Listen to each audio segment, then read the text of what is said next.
मुल्तान सुल्तान ने कोयटा ग्लैडिएटर्स को एक वन साइडेड मुकाबले के अंदर शिकस्त दी है and formula of the victory अभी भी वही है जो पिछले 2 से 3 दिन तक चलता हुआ आ रहा है। यानी आप पहले बॉलिंग करें, अगली टीम को 160-65 जैसे टोटल के ऊपर रोकें एंड उसको जल्द अज जल्द चेस करके अपने नेट रन रेट को भी बूस्ट दें और पॉइंट्स भी ले जाएं। एंड मुल्तान सुल्तान ने आज वही फॉर्मूला रिपीट किया and after today's victory they are at top of the table. उनकी परफॉर्मेंसेज, उनका कॉम्बिनेशन बड़ा शानदार बना हुआ है and the way their foreign players are chipping in, वो बहुत शानदार चीज है फॉर मुल्तान सुल्तान। आप अगर इनके ओपनिंग पेयर की बात कर लें, their opening pair is one of the best, नहीं बल्कि the best opening pair up till now in PSL 2026। Sahibzada Farhan and Steven Smith अपनी टीम को बहुत अच्छे स्टार्ट्स दिलाने में कामयाब हो रहे हैं, जिसकी वजह से पावर प्ले का गेम जो है वो मुल्तान बार बार जीत रहा है विद द बैट। बात करेंगे पूरे मैच के ऊपर, बात करेंगे कोयटा ग्लैडिएटर्स की बैटिंग के ऊपर। तो पहले बैटिंग करता है कोयटा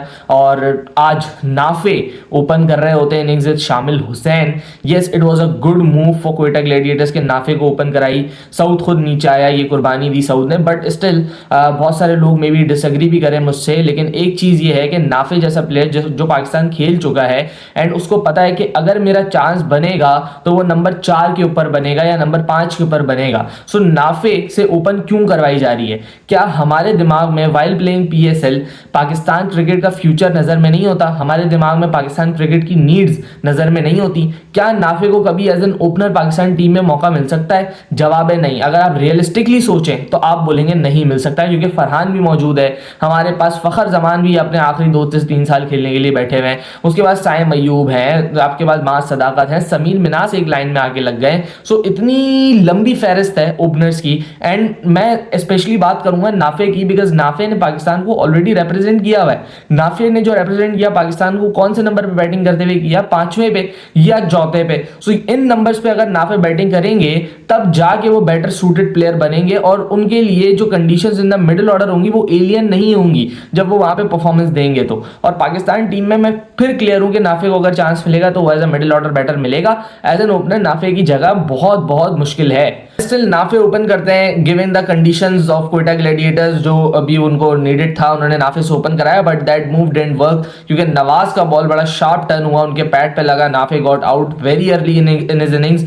और जिस तरीके से एशन टर्नर ने आज अपने बॉलर्स को घुमाया है according to the wickets, according to the conditions, वो बहुत ज्यादा जरूरी था। इनसाइड दी पावर प्ले भी स्पिनर्स से 3 ओवर करवाना ये बहुत बड़े जिगरे की बात होती है एंड वो करवाया एशन टर्नर ने एंड स्पिनर्स ने बड़ा बखूबी रिस्पॉन्स किया एशन टर्नर को, भले वो फिर नवाज हो, Arafat in the middle, Faisal Akram ने भी बहुत अच्छी बॉलिंग की पहले 2 से 3 ओवर्स के अंदर। अनफॉर्चुनेटली आखिर में थोड़ा एक्सपेंसिव रहे, लेकिन ओवर्स उन्होंने भी मुनासिब ही किए। सो स्पिनर्स ने बहुत तगड़ा जाल बिछाया।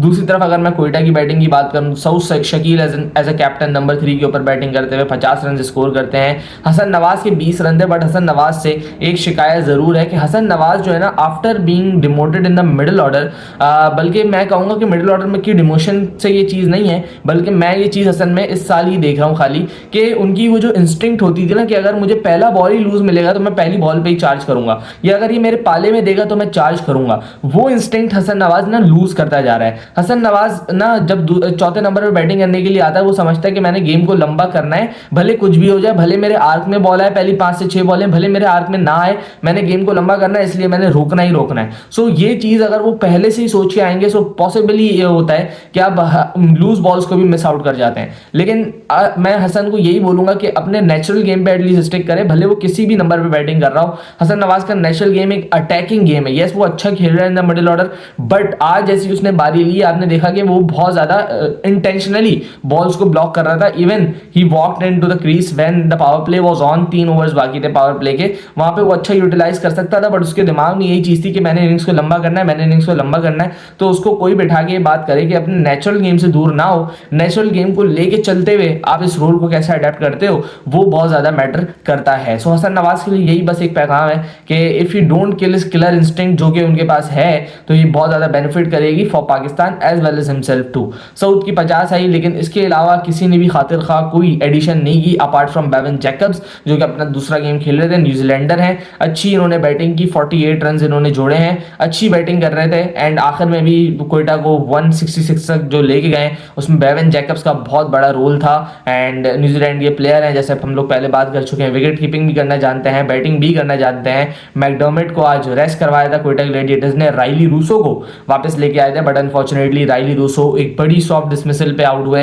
एंड अभी तक राइली का बल्ला रन्स तो क्या भले वो कुछ भी नहीं बोल रहा है अभी तक, and this is a real concern, very very big concern for Quetta Gladiators, क्योंकि उनकी फॉरेन पिक्स उस तरीके से रिस्पॉन्ड नहीं कर रही हैं। एंड देन फिर वाइल बैटिंग अहमद दानियाल के पट्टे खींच जाना, हैमस्ट्रिंग खींच जाना एंड उनका बॉलिंग ना करना, that hurt Quetta gladiators as well, क्योंकि वो जो 4 ओवर का कोटा है वो सऊद एंड नवाज हसन नवाज ने कवर किया, बट वो इनफ नहीं था। ऑब्वियसली अहमद दानियाल एक फ्रंट लाइन बॉलर है, he could have strike early on या कुछ अच्छे ओवर्स आपको निकाल के दे सकता था, बट अनफॉर्चुनेटली जो ओवर्स किए फिर सऊद शकील ने एंड इसके अलावा हसन नवाज ने, वो काफ़ी मतलब आप समझेंगे क्वेटा के लिए मुल्तान के लिए थोड़ा सा एक बैक ऑफ द माइंड ये होगा कि यार हाँ हम अगर फंसते भी हैं चीज़ के अंदर तो वी डू हैव 4 ओवर्स, वो हमारे पास वो 4 ओवर हैं जिसके अंदर हम लोग मैच को बिल्कुल सीधा कर सकते हैं, जिसके अंदर हम लोग सारा का सारा एम्फिटिस क्वेटा से छीन सकते हैं अगर वो नौबत आए, बट वो नौबत आने ही नहीं दी ना, आपने नौबत आने ही कब दी? वो स्टीवन स्मिथ फरहान बैटिंग करने के लिए आते हैं, 6 ओवर में 83 रन बना देते हैं।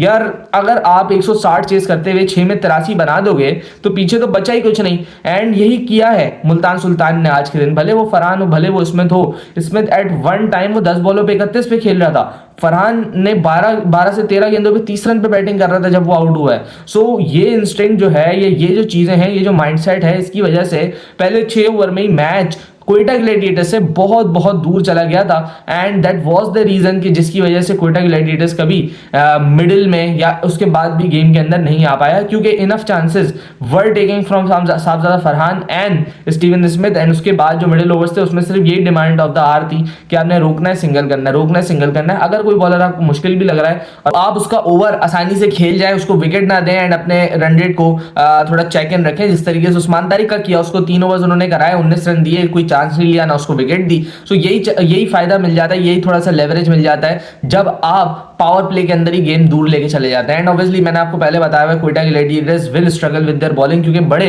लिमिटेड बॉलिंग ऑप्शंस हैं। उन लिमिटेड बॉलिंग ऑप्शंस में से एक पक्का बॉलिंग ऑप्शन उनका गायब हो गया था, इंजर्ड हो गया था अनफॉर्चुनेटली, जिसकी वजह से सऊद एंड हसन नवाज को मिलकर वो जगह पुर करनी पड़ी, जिसकी वजह से ऑब्वियसली थोड़े से इश्यूज जरूर हुए होंगे। फिर नीचे से अगर मैं बात करूं तो शान मसूद की शानदार बारी, 44 रन उन्होंने किए, अच्छी बारियां ले रहे हैं, हर मैच में आ रहे हैं, रन कर रहे हैं, अच्छी बॉल स्ट्राइक हो रही है बल्ले से, मिडिल ऑफ द बैट से शॉट्स लग रहे हैं, so it is a good sign for him as well. आखिरी दफा जब पाकिस्तान खेला था तो हाईएस्ट रन स्कोरर थे पाकिस्तान खेलना तो नहीं चाहिए अब शायद शान मसूद को, ना तो शायद T20 में उनका कोई aim of playing Pakistan, but still उनकी परफॉर्मेंस देख के एक आपको मुल्तान सुल्तान की टीम को, स्पेशली मुल्तान सुल्तान के फैंस को एक कॉन्फिडेंस जरूर आता होगा कि मिडिल ऑर्डर में we do have a player जो कि इनिंग्स को संभाल सकता है। फिर उसके बाद अगर मैं ओवरऑल परफॉर्मेंस की बात कर लूं तो Arafat Minhas is a star. Arafat Minhas, Sameer Minhas, ये दो वो भाई हैं जो पाकिस्तान को आने वाले दौर के अंदर बहुत बहुत सर्व करने वाले हैं। समीर मिन्हास ने आपको कल अपनी ग्लिम्सेस दिखाई हैं, अराफात मिन्हास ने आज आपको अपनी ग्लिम्सेस दिखा दी हैं।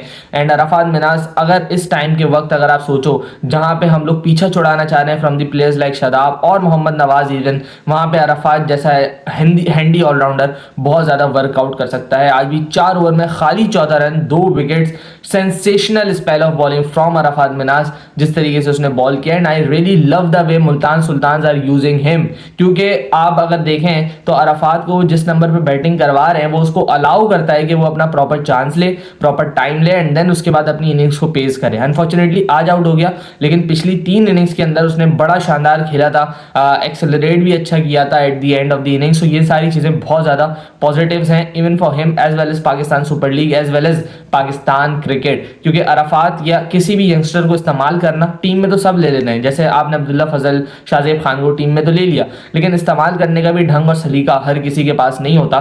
लेकिन यहाँ पे हम लोग देख रहे हैं कि बहुत अच्छी तरीके से इस्तेमाल किया जा रहा है अराफात को bye Multan Sultan. Ashton Turner की मैं तारीफ करूंगा, जितनी तारीफ करूँ उतनी कम है। इस्माइल को भी आज खिलाया गया था as an emerging category player, जो कि एक फास्ट बॉलर है, उन्होंने भी आज मुनासिब बॉलिंग की। अनफॉर्चुनेटली पहले मैच के अंदर आपको पता है कि इतने बड़े स्टेज के ऊपर आप मैच खेलने आ रहे होते हैं, थोड़ी सी सी नर्वसनेस ज़रूर मौजूद होती है, वो दूर होने के बाद आज उन्होंने मुनासिब बॉलिंग की है इस्माइल ने। सो ओवरऑल एक शानदार victory for Multan Sultan. They are now at top of the table, while Quetta gladiators ने अपने 4 गेम्स के अंदर से 3 हारे हैं, खाली 1 मैच जीते हैं वो लोग, that too against Hyderabad kingsmen. So a lot to think about, specially about their bowling, हम लोग क्या बेटर कर सकते हैं with the ball in hand. So Quetta gladiators के लिए काफ़ी सारी चीज़ें सोचने को। एंड दूसरी तरफ मुल्तान सुल्तान कल आखिरी गेम खेलेंगे, उसके बाद एक लंबा रेस्ट है, कराची में ही डायरेक्ट मुल्तान की मुलाकात होगी। सो मिलते हैं किसी और वीडियो में, अपना ख्याल रखिएगा, अल्लाह हाफ़िज़।